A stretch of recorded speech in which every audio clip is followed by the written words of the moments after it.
Hello, my name is Jim James. Welcome to Speak PR.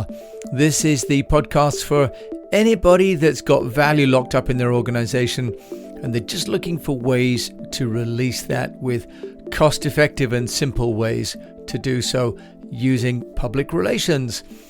I've been an entrepreneur for over 25 years and running an international public relations agency as well. So on this podcast, I share tools and tips and case studies that I know work. Today, I'm going to talk about domain names and what is in a domain name and some aspects that you should think about if you're looking at buying a domain name for your business or your organization. I'm doing that with experience because I've just been buying the domain name for the Speak PR podcast today. So we're going to look at how many you should buy, how much you should pay, how you should protect it, and what does Google look for. Now, a domain name. What's in a name? As they say, a rose by any other name would smell just as sweet. Is it true that you have to own a vanity domain name or not? My view personally, having bought domain names now since 1995, is that the most important part about a domain name is the marketing. But there's a little bit more to it than that. So today I looked and purchased the speakpr.co domain name using GoDaddy. The first year was at £9.99 and then it's going to cost me £29 a year. Now, in the past, I have bought all the domain names that sort of complement something like, for example, EastWestPR. I bought eastwestpr.tv, eastwestpr.com.sg, eastwestpr.co.uk, eastwestpr.live, and so on.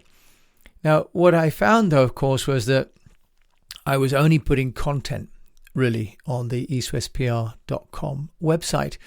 And the idea that I had that search engines would find all these other domain names and I would route the traffic through to my final destination actually proved to be untrue, because the search engines don't just register and look for domain names. They only look for domain names with content on them. Speakpr.com is not available. That was my first choice.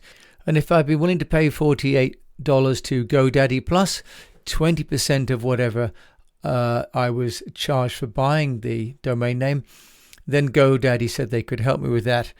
I looked at speakpr.biz and .info, and I could have bought those two for an extra £19 a year.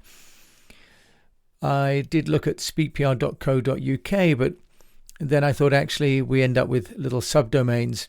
And as I've already got listeners to the Speak PR podcast in over 55 countries, I really want this to be a global offering, not just a local domestic one.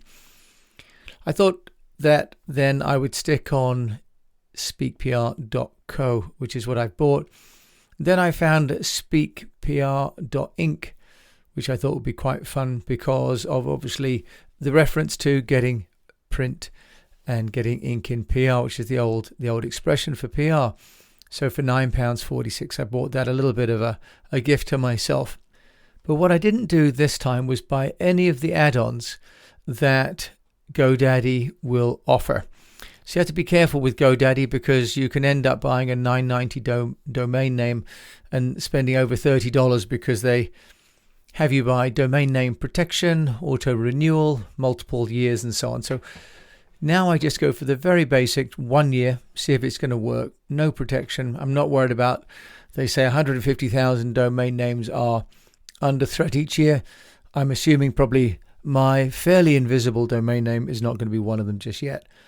Now I'm doing this because eastwestpr.com is a domain really focused on international public relations, and the Speak PR program, which is a mastermind, is really starting to distract the main message for the PR firm.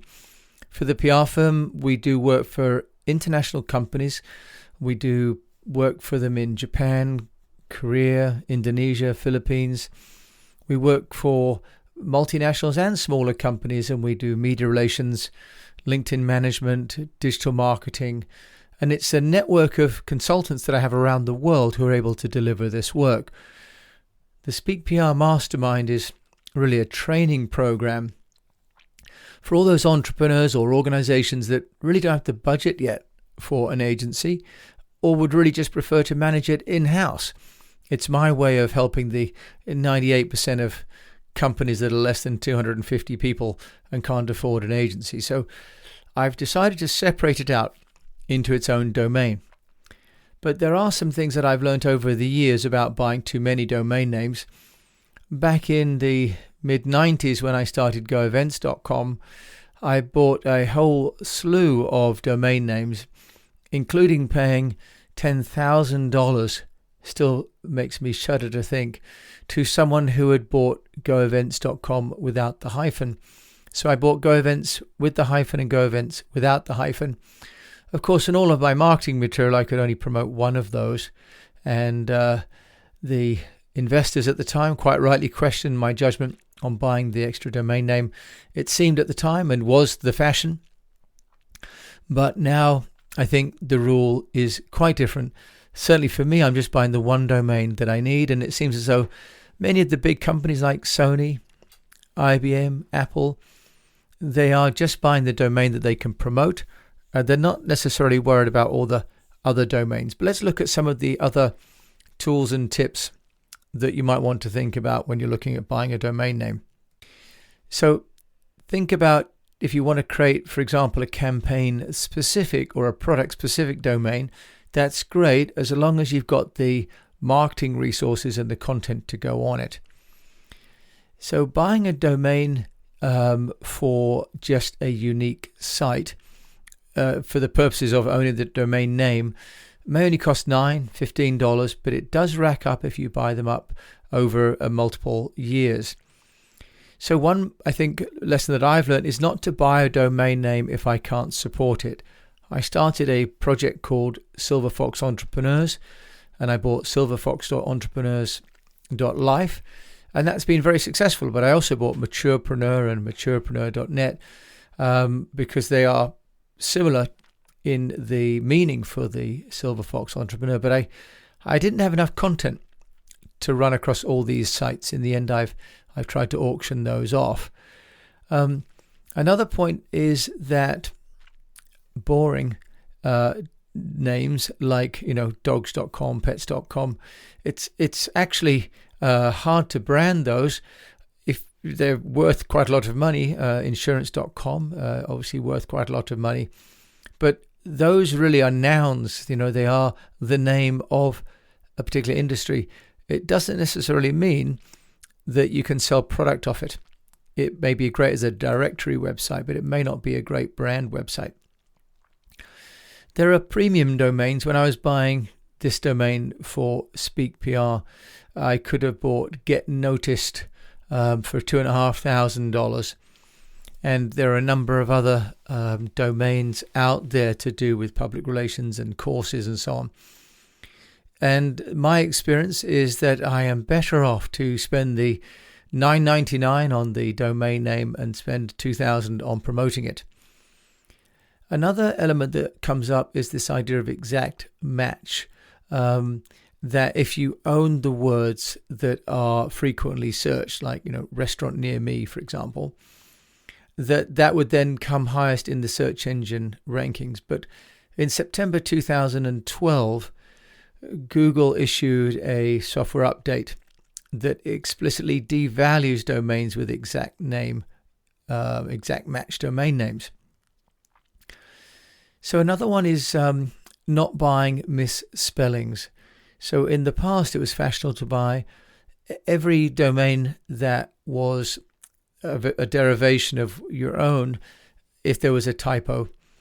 The challenge with that is you end up with lots and you have to do lots of redirect, but these things do add up. You can end up like in the first year, this one domain is only $10, but or £10, but then it'll be £29. So you can imagine you can spend $200, $300, $400 a year just on domain names, and that's without the protection and all the other widgets that people try and sell you. Now, apparently short is good, 6 or 7 letters. I guess that's because it means it's harder to be mistyped. I've gone for the speakpr.co because that represents company, and I'm working in the business-to-business space. And I've made the brand very straightforward. I'm telling people what to do, which is speaking about PR, and to make it less complicated, because my experience, especially with international marketing, is that the more variations you create, the more niche it becomes, for example, by idiom, the less well understood it will be by people who don't speak English as a first language. Now, I've also trademarked the Speak PR name, and my understanding is that you can also complain or take action against people that use a domain name that is contravention to your trademark. But that would be, I guess, a lot of hassle. But what you might be able to do is to prosecute someone for promoting a good or service. You probably couldn't take the domain name away from them, but you could prosecute them if they were trying to use your trademark. So there are some issues there about protection of the brand. The view of creating a .net and a .com, those are the main domain names. But I think that going for something a little bit different like .co can be okay, can be quite interesting. And there are some nice ones now like .ai and .io for people in artificial intelligence, for example. So those are also ones, along with the country ones, that are becoming popular. There is, I've mentioned next, the point of getting the domain name noticed.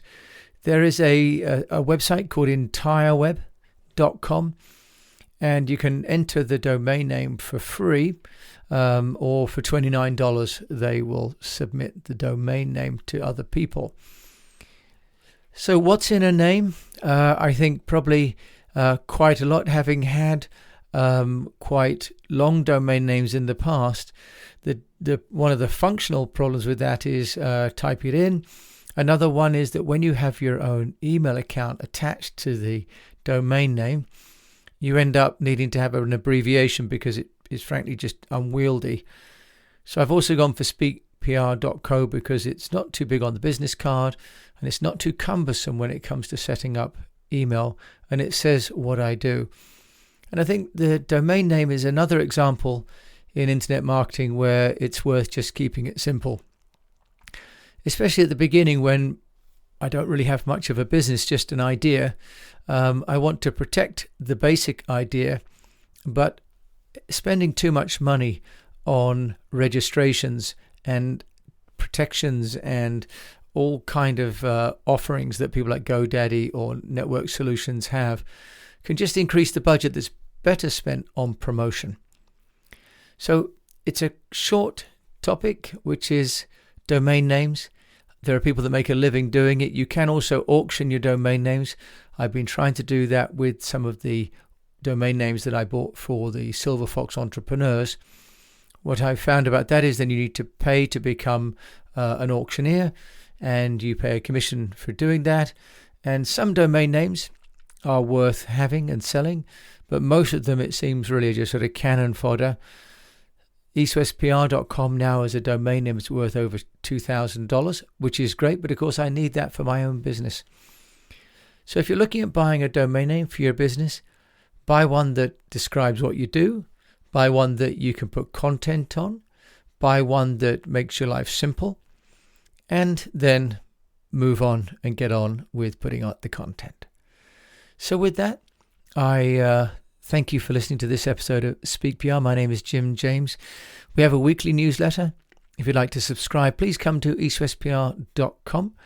We have a mastermind session that we are launching coming soon. You can check that out at eastwestpr.com/speakpr. And we are obviously podcasting. So do subscribe, share this with a colleague or a friend or anyone you know that's got value to unlock in an organization, if they can just find some simple and effective ways of doing so. And that is one of the ways that you can use a domain name, is to get noticed. So thank you so much for listening to this episode, and until we meet again, I wish you the best of health, a profitable business, and that you have a successful domain name registration, application, and traffic.